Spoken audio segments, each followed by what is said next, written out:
সম্মানিত ভাইরা, আমরা যদি এখন আমাদের জীবনের সাথে একটু মিলাই দেখেন বিশ্বনবীর জীবন জিন্দেগিটা কেমন চলেছে। বিশ্বনবী বাড়িতে অবস্থান করতেছেন হুজরাখানায়। হযরত ওমর রাদিয়াল্লাহু তাআলা আনহু বিশ্বনবীর বাড়িতে গিয়ে পড়া নিয়েছেন। আল্লাহ নবী ভিতর থেকে পারমিশন দিলেন। সালাম দেওয়া হচ্ছে সিস্টেম, ইসলামিক সিস্টেম হচ্ছে বাড়ির সামনে গিয়ে কি করো, সালাম দাও। যদি সালামের জবাব পাও তাহলে ভিতরে প্রবেশ করবে। বিশ্বনবী জবাব দিয়েছেন। হযরত ওমর বাড়িতে প্রবেশ করলেন, করে তিনি হাওমাও করে কাঁদতেছেন। হযরত ওমর কাঁদতেছেন। বিশ্বনবী বলছে, ওমর কাঁদছো কেন?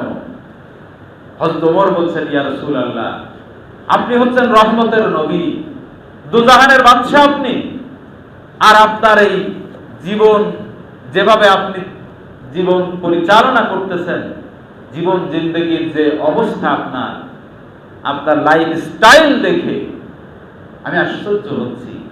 বিশ্বনবী দড়ি দিয়ে তৈরি করা বিছানায় ঘুমাচ্ছেন।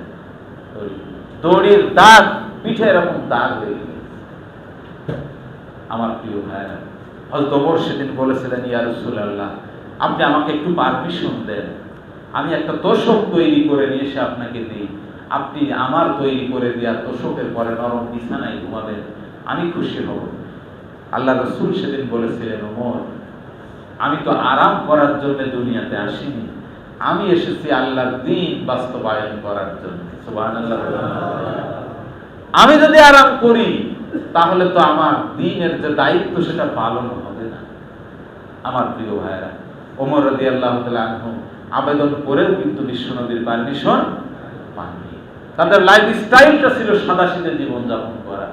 ওমর রাদিয়াল্লাহু তাআলা আনহু ঈদ এসেছে সামনে, তার স্ত্রী বলছেন, নিজের জন্য না হোক, আমার জন্য না হোক, ছোট্ট মাসুম বাচ্চার জন্য একটা নতুন পোশাকের প্রয়োজন। আমিরুল মুমিনিন, আপনি যদি সামান্য অর্থ দিয়ে হলেও এই ছোট্ট বাচ্চার একটা পোশাকের ব্যবস্থা করতে পারেন। কে বলতেছেন? আমিরুল মুমিনিনের স্ত্রী, প্রেসিডেন্টের স্ত্রী প্রেসিডেন্টের কাছে বলতেছেন একটা পোশাক মাসুম বাচ্চার জন্য। হযরত ওমর বলছেন যে, দেখো, আমার কাছে এমন কোনো অর্থ নেই যে অর্থ দিয়ে আমার সন্তানের নতুন পোশাক আমি কিনে দিতে পারি। প্রেসিডেন্ট বলছে এই কথা। আমার প্রিয় ভাইরা, এরপরে তার মনের মধ্যে একটু ইচ্ছা, উদ্বেগ হলো। তিনি তার অর্থমন্ত্রীকে পত্র লিখলেন যে তার আগামী মাসের যে ভাতা, প্রেসিডেন্টের যে ভাতা, সেই ভাতাটা অ্যাডভান্স দেওয়ার জন্য। সেদিন তার পত্র পেয়ে অর্থমন্ত্রী প্রেসিডেন্টের পত্রের জবাবে লিখছেন তিনি দুইটা শর্ত। কয়টা? আমিরুল মুমিনিন, আপনি যদি দুইটা শর্ত আমাকে জবাব দিতে পারেন যথাযথভাবে, তাহলে আপনার আগামী মাসের ভাতাটা আগে দেওয়া সম্ভব। তার 1 নম্বর শর্ত হচ্ছে, আগামী মাস পর্যন্ত আপনি হায়াত পাবেন কিনা, বেঁচে থাকবেন কিনা, এই গ্যারান্টি আপনার কাছে থাকলে একটু দেখা। সুবহানাল্লাহ বলছেন। প্রেসিডেন্টের চিঠির জবাব দিচ্ছেন কে? অর্থমন্ত্রী। এর নাম হচ্ছে ইসলাম। এর নাম কি? আর আমরা বলি যে ওই ইসলাম দিয়ে কিছু হবে না, ও হুজুরদের দিয়ে হবে না। হুজুররা দিতেও পারবে না, আনতেও পারবে না, আমাদেরকেও দিতে পারবে। এই চরিত্রের লোক আছে না নাই? পাওয়ার কি দেখেন, প্রেসিডেন্টের পত্রের ডিজনার করতেছেন তিনি, কিন্তু আসলে কি এটা ডিজনার? অনার করেছেন তিনি। 2 নম্বর তিনি বলছেন, যদি আপনার হায়াতের জিন্দেগির গ্যারান্টি থেকেও থাকে, তাহলে 2 নম্বর হচ্ছে যে জনগণ সমর্থন দিয়ে আপনাকে এই খেলাফতে, এই প্রতিনিধিত্বের দায়িত্বে বসিয়েছেন, আপনি আমাদের আমিরুল মুমিনিন, এই যে দায়িত্ব আপনার, যে জনগণ আপনাকে দিয়েছে, সেই জনগণ আগামী মাস পর্যন্ত আপনাকে এই দায়িত্বে রাখবে, তার গ্যারান্টিটাও আপনাকে দিতে হবে। আমার প্রিয় ভাইরা, পত্রবাহক যখন এই চিঠিটা নিয়ে এসে প্রেসিডেন্টের কাছে দিলেন, আমাদের বর্তমান জগতের, বর্তমান দিনের প্রেসিডেন্টরা যদি হতো, তাদের অবস্থা কি হতো? আমার সাথে আমার মুয়াজ্জিন সাহেব যদি একটু আচরণ খারাপ করে, আমার মেজাজ কি গরম। বেটা, তুমি তো মুয়াজ্জিন, আমি তো ইমাম, আমি আমাকে দিয়েই বলো। আমার প্রিয় ভাইরা, আমাদেরকে বুঝতে হবে, আমি ইমাম, আমি কার বান্দা? আল্লাহ। আমি কার প্রতিনিধি? আল্লাহ। আমার মুয়াজ্জিন, উনি লেখাপড়া কম জানতে পারেন তাই উনি মুয়াজ্জিন, আমি বেশি জানি তাই আমি ইমাম। কিন্তু আমি যে যার বান্দা উনিও তার, আমি যার প্রতিনিধি উনিও তার। সুতরাং অসৎ আচরণ করার সুযোগ কোনো বান্দার সাথে কোনো বান্দা করতে পারবে? কোনো সুযোগ। সম্মানিত ভাইরা, ওমর রাদিয়াল্লাহু তাআলা একটু শক্ত মেজাজের লোক ছিলেন, আপনারা জানেন নিশ্চয়ই, কিন্তু তিনি রাগান্বিত হননি। এই চিঠির উত্তর পেয়ে অঝরে কেঁদেছেন তিনি, চোখের পানি ছেড়ে দিয়ে তিনি আল্লাহর শুকরিয়া আদায় করলেন। দেখ মালিক, আমি এমন একটা রাষ্ট্রের প্রেসিডেন্ট যে রাষ্ট্রের অর্থমন্ত্রী আমার চেয়েও যোগ্য, আমাকে উল্টা লিখতে পারে, আমার জ্ঞানের চোখটা যে মন্ত্রী খুলে দিতে পারে সে আমার চেয়েও যোগ্য। আল্লাহ, তুমি আমাকে যে দায়িত্ব দিয়েছো এই দায়িত্ব পালন আমার পক্ষে সম্ভব।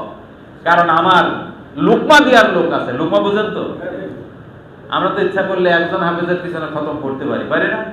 কিন্তু আমরা দুইজন হাফেজ কেন নেই? যদি তার ত্রুটি হয় তাহলে আমরা পিছনে যারা আছি, আমি যত বড় হুজুরি হই না কেন, তা হাফেজ না, ধরতে পারবো? তার ভুল ত্রুটিটা মুক্ত করে দেওয়ার জন্য আরেকজন হাফেজকে পিছনে আমরা প্রস্তুত রাখি, লোকমা দিয়া। প্রেসিডেন্ট বলছেন যে আমি রাষ্ট্র পরিচালনা করি, আমার ভুল ত্রুটি ধরে দেওয়ার মতো যোগ্যতা সম্পন্ন লোক আমার মন্ত্রী পরিষদে আছে। আর এখনকার সরকাররা মন্ত্রী পরিষদে যাদেরকে নেয় দেখে দেখেও করতে পারে। দেখছেন আপনারা? ইতিপূর্বে সরকারের মন্ত্রী পরিষদের সদস্য আমরা দেখেছি জাতীয় সংসদে দাঁড়িয়ে বিল পেশ করতেছেন, বিল বাংলা কাগজ দেখে পড়তে পারতেছে না। এরপরে একজন তো দেখলাম সরকারের একজন দায়িত্বশীল মানুষ, তিনি ঈদুল ফিতরের জামাত এই কথাটা পর্যন্ত 3 বার চেষ্টা করে বলতে পারলেন। মনে আছে আপনাদের? এটা তো ভাইরাল হয়েছে।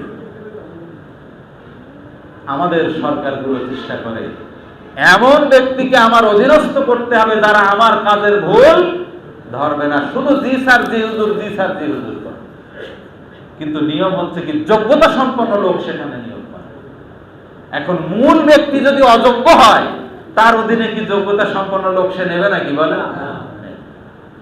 মূল ব্যক্তিকে হতে হবে যোগ্যতা সম্পন্ন, তারপরে তার অধীনস্থদেরকে সে যোগ্যতা সম্পন্ন নেবে। এজন্য আমাদের রাষ্ট্র পরিচালনার জন্য যখন আমরা সমর্থন দিব তখন দেখতে হবে আমরা মূল যে ব্যক্তি নির্ধারণ করছি সে যোগ্যতা সম্পন্ন কিনা দেখার দরকার আছে না ভাই? সম্মানিত ভাইরা, আমি আমার আলোচনার শেষ দিকে যেতে চাই, আমাদের সময় শেষ হয়ে গেছে। আজকে দেখেন আমাদের সমাজে কালিমা আছে না? আমাদের মুখে কালিমা আছে না নাই? কালিমা হচ্ছে বান্দাকে পবিত্র করার কথা। কালিমা দ্বারা আমরা পবিত্রতা অর্জন করতে পারছি না। সলাত আছে, কিন্তু সলাত আমাদেরকে অন্যায় কাজ থেকে বিরত রাখবে, সেই অন্যায় কাজ থেকে সলাত আমাদেরকে বিরত রাখতে পারছে না। সিয়াম আছে, সিয়ামের উদ্দেশ্য কি বলেন? আমি তো এরকম আজ করি না যে আপনারা জানবেন না। সিয়ামের উদ্দেশ্য কি? লাআল্লাকুম তাত্তাকুন, কি অর্জন করা? তাকওয়া অর্জন করা, মুত্তাকি হওয়া। সিয়াম বছরের পর বছর 1 মাস করে রেখে যাচ্ছে, তাকওয়া অর্জন কয়জনের হচ্ছে বলে? তাকওয়া অর্জন হচ্ছে না। এরপর যাকাতের কথা যদি বলি, ইসলামের উদ্দেশ্য হচ্ছে যাকাত, সমাজে যাকাতের অর্থনৈতিকভাবে যাকাতের আবশ্যক করে সমাজে যাকাত ব্যবস্থা কার্যকর করে সমাজকে ক্ষুধা এবং দারিদ্রতা মুক্ত করা। দেখেন সে যাকাত মানুষ দিচ্ছে কিন্তু ক্ষুধা দারিদ্র মুক্ত সমাজ কি হয়েছে বলে? বাকি আছে কি একটা হজ। এখন তো হজ আর যাকাত, হজ আর উমরাত তো সরাসরি একেবারে মানে মনে হচ্ছে যে পিকনিক করার মতো অবস্থা। আমার প্রিয় ভাইরা, হজ আর উমরার মাধ্যমে ইসলাম চাচ্ছে মুসলিমদেরকে একটা ইউনিটি তৈরি করতে, ঐক্যবদ্ধ করতে, কিন্তু মুসলমানরা কি ঐক্যবদ্ধ হতে পেরেছে এখনো? তাহলে কেন মাহে রমজানের এই দিনে আমার গাজাবাসী ভাই বোনেরা কেন ঘাস দিয়ে ইফতার করবে? কেন ঘাস দিয়ে ইফতার? ছোট্ট মাসুম 2টা বাচ্চা দেখলাম রুটি খাচ্ছে পানি দিয়ে ভিজায় ভিজায়। বিশ্ব বিবেক, বিশ্ব মুসলিমের বিবেকের কাছে প্রশ্ন, কত আয়োজন সেহরি ইফতারে আমাদের, এরপর যেন মনে হচ্ছে পাশের ফ্ল্যাটের পাশের বাড়ির মানুষ, তাদের মেনু আরো ভালো, আমার মনে হয় আর একটু ভালো করলে ভালো হতো। আমার স্ত্রীর শাড়িটা একটু কম দামি হয়ে গেল, আমার বাচ্চাদের জামা কাপড় একটু কম দামি হয়েছে, আর একটু দামি হলে ভালো হতো। আমার প্রিয় ভাইরা, আজকে বিশ্ব মুসলিম, বিশ্ব বিবেকের কাছে প্রশ্ন, মাহে রমজানের এই দিনে ইহুদিরা এইভাবে অকাতরে মুসলমানদেরকে হত্যা করতেছে কি কারণে? মুসলমানদের মতে ইউনিটি। মিডল ইস্ট, সৌদি আরব কথা বলে। আমার প্রিয় ভাইরা, এজন্য আমাদের দরকার কি? ইউনিটি দরকার। আর মৃত্যুর আগে কি করতে বলেছেন আল্লাহ?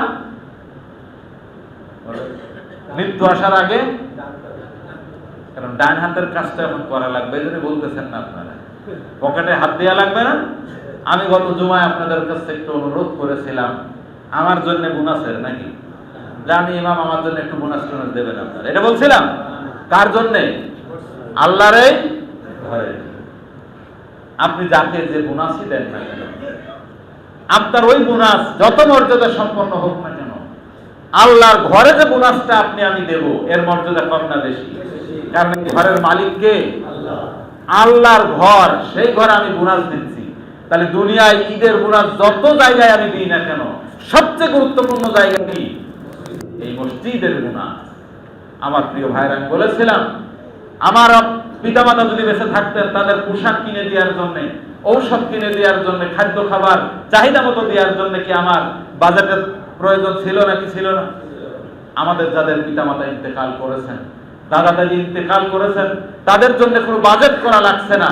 তাদের রুহের মাগফিরাতের জন্য একটু বাজেট করে যদি আল্লাহর ঘরকে আমরা দিই, আমার আল্লাহ কি এর সওয়াব তাদের কবরে পৌঁছাবেন নাকি পৌঁছাবেন না? আসুন ভাই, আপনাদের কাছে বিনীত অনুরোধ করেছি গত জুমায়, আমরা কালেকশনটা এখনই সেরে নিতে চাই।